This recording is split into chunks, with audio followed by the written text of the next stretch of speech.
In the absence of the Medici, the city had embraced a new spirit of independence.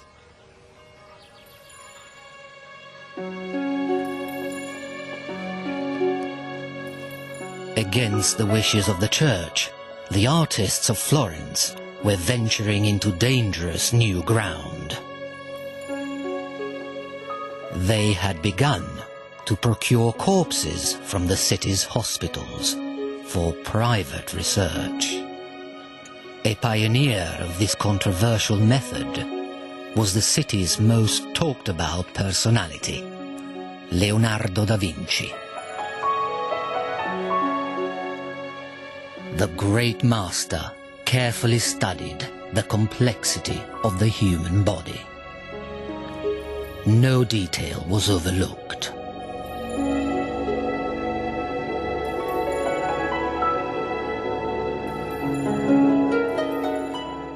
Leonardo was famed throughout Europe as the greatest artist of his time.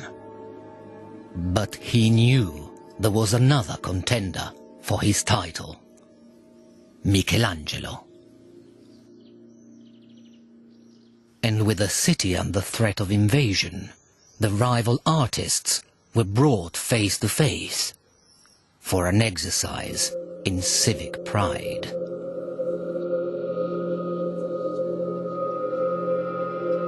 Leonardo and Michelangelo were each given a wall of the Great Council chamber to decorate with frescoes of famous Florentine battles. It was a contest between two utterly contrasting characters. Leonardo is the urbane, sophisticated, slightly dandyish figure, turns his hand to a bit of everything. Michelangelo, on the other hand, is this untutored genius, very difficult, very fragile, very bad-tempered. And the clash is very, very interesting, two very, very different styles.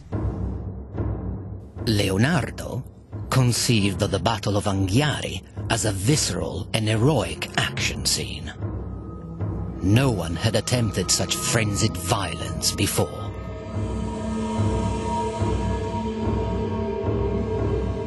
By contrast, Michelangelo's Battle of Cascina expressed panic on a very human scale.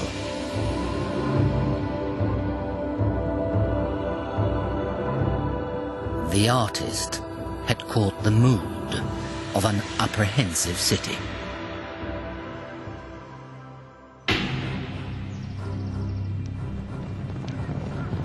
By 1512, thousands of heavily armed soldiers were inside the borders of Tuscany and closing in on Florence. They were shadowed by the Medici cousins, determined to reclaim their city.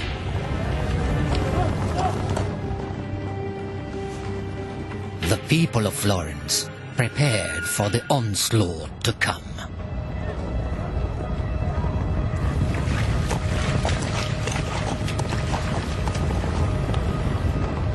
But they knew they were hopelessly outnumbered.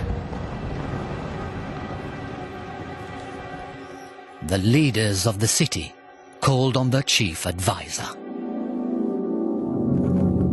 a political genius who had guided the Republic since the expulsion of the Medici.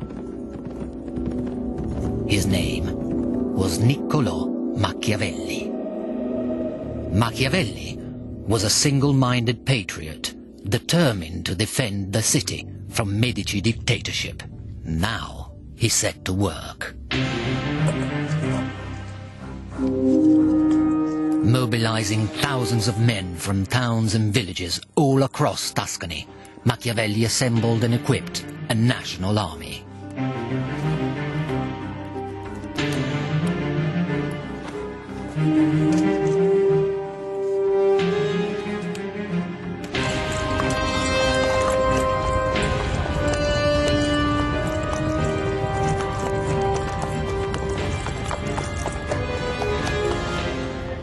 The papal soldiers were carving a bloody path through Italy. Soon they reached Prato, a fortified town just outside Florence.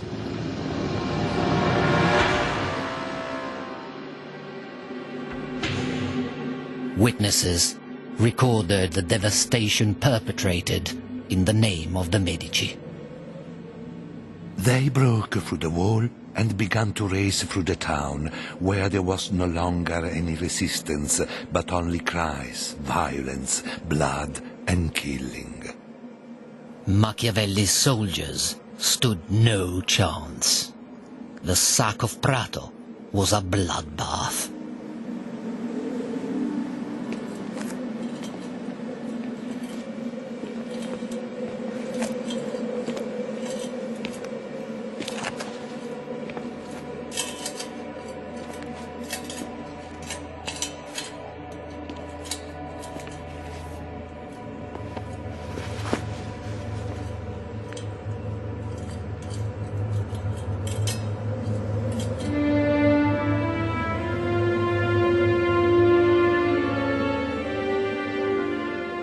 Giovanni sent a progress report to his master, the Pope. The capture of Prato, so speedily and cruelly achieved, although it has given me pain, will at least serve as an example and a deterrent to the others. The massacre of Prato had the intended effect. Just a few miles away in Florence, the leaders of the Republic surrendered. Through violence and terror, the Medici had won control of their city, but not the loyalty of the people of Florence.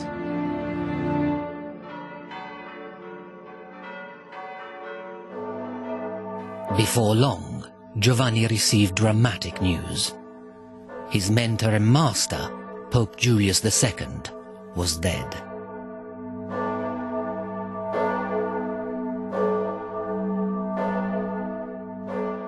In time-honored tradition, the cardinals were all called to Rome. It was their job to elect a new pope.